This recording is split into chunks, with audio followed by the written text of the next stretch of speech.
24 juin 2022. Communiqué du COPIL citoyen sur la présentation du rapport final du COPIL citoyen sur la gestion des fonds Covid-19 par le gouvernement. Ce vendredi 24 juin 2022, le COPIL citoyen a procédé à la présentation de son deuxième rapport et rapport final sur la gestion des fonds Covid-19 par le gouvernement.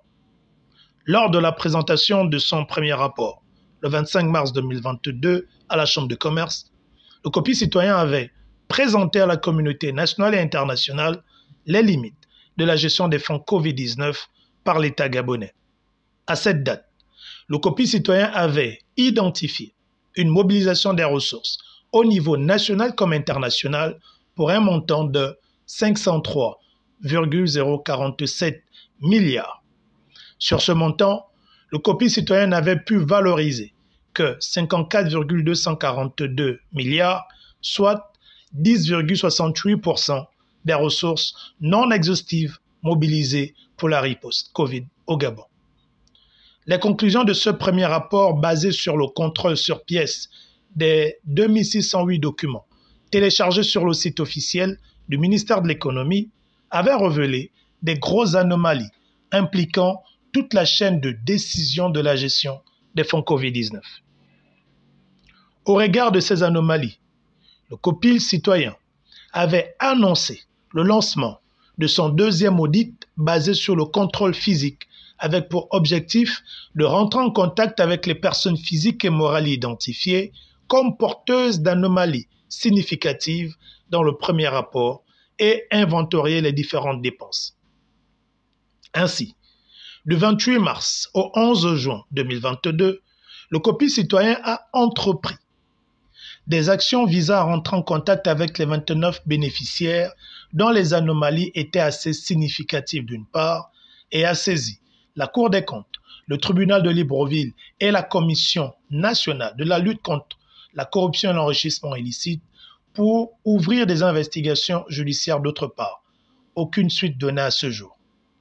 Le COPIL citoyen avait, dans ce sens, conditionné la publication de son deuxième rapport d'audit par la publication du rapport d'audit du cabinet Deloitte, sélectionné par le gouvernement, suivant les exigences du Fonds monétaire international, conditionnant le décaissement de tout nouvel emprunt par la publication officielle de ce rapport. Le COPIL citoyen, par la veille en continu sur le site du ministère de l'économie, a découvert le 16 juin 2022 la publication du rapport sur le site. Le COPIL citoyen regrette simplement que le gouvernement, via son porte-parole, qui quelques jours plus tôt arguait qu'il n'avait aucune injection à recevoir pour la publication, n'ait pas fait preuve de la même fermeté pour informer la population que le rapport était en ligne, comptant assurément sur le désintéressement de la population sur des questions importantes du genre.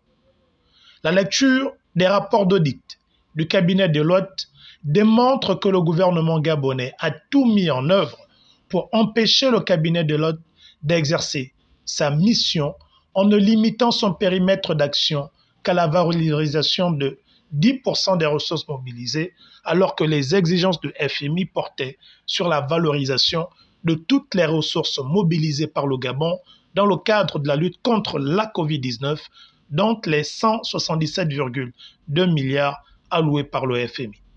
Ce rapport démontre également une non-existence d'une comptabilité matière et comptabilité d'engagement telle qu'exigée par la comptabilité publique en République gabonaise. Plusieurs prétendues acquisitions non retracées par le cabinet, ce pour plusieurs milliards de francs CFA. Notons que ce rapport d'audit du cabinet Deloitte devait être publié en septembre 2021, mais que c'est suite aux pressions du FMI en novembre 2021 et en juin 2022, par deux communiqués, que le Gabon a finalement consenti à publier le rapport afin d'enclencher le mécanisme auprès du FMI pour obtenir les 104 milliards représentant la première tranche du prêt de 300 milliards sur 3 ans accordé par le FMI en juillet 2021. Cette tranche représente d'autre part 180% de la quote-part du Gabon. Les conclusions du rapport d'audit attestent de la mauvaise gestion de ces fonds et de l'impossibilité pour le cabinet de retracer plusieurs flux d'utilisation de ces fonds. Le cabinet Deloitte a ainsi exprimé deux opinions attestant de la mauvaise gestion de ces fonds, à savoir, première opinion, gestion des fonds Covid-19 en 2020, impossibilité d'exprimer une opinion favorable. Gestion des fonds Covid-19 en 2021, opinion avec réserve. Du 18 au 23 juin 2022, le COPI citoyen a consolidé son deuxième rapport avec celui du cabinet Deloitte. Les conclusions du rapport du cabinet Deloitte viennent ainsi confirmer à 100% les conclusions du rapport d'audit du COPI citoyen, surtout sur plusieurs chapitres, montants et fournisseurs, même si le cabinet Deloitte a été obligé par le gouvernement à ne auditer que le fonds spécial, alors que le COPI citoyen, en plus d'auditer les ressources du fonds spécial, a étendu ses travaux au fonds de solidarité, aux contributions PPRS de la Banque mondiale et aux contributions du RCEPJS de la Banque africaine de développement. Au regard de ces anomalies constatées par le rapport citoyen du COPI citoyen et le rapport officiel du cabinet Deloitte, le COPI citoyen a émis les recommandations suivantes. 1. Mise en examen du Premier ministre, coordonnateur général de la riposte Covid. 2. Prise de mesures conservatoires contre le ministre de la Santé, matérialisée par la démission de ce dernier pour se mettre à la disposition de la justice, et ouverture d'une investigation judiciaire pour présomption de détournement de fonds, collusion, concussion, etc. 3. Prise de mesures conservatoires contre le coordonnateur du COPIL et toute son équipe et ouverture d'une investigation judiciaire pour présomption de détournement de fonds, collusion, concussion, etc. 4. Suspension par le FMI du premier décaissement des 104 milliards du Gabon dans le cadre de l'accord de prêt au titre du mécanisme élargi de crédit pour non-respect des conditions de l'objectif 25, à savoir non-publication du texte intégral de tous les contrats de marché public liés à la COVID-19, ainsi que les noms et nationalités des bénéficiaires effectifs des personnes morales attributaires. 2. Non-publication sur le site du ministère de l'économie des résultats de l'audit pour toutes les dépenses liées à la COVID, le gouvernement ayant choisi de publier une partie des dépenses au lieu de toutes les dépenses, représentant moins de 10% des dépenses engagées. 5. Le COPI citoyen saisira le parquet de la République, la Cour des comptes, la Commission nationale de la lutte contre l'enrichissement illicite et la lutte contre la corruption pour des plaintes ciblées contre les personnes physiques et morales identifiées par le présent rapport.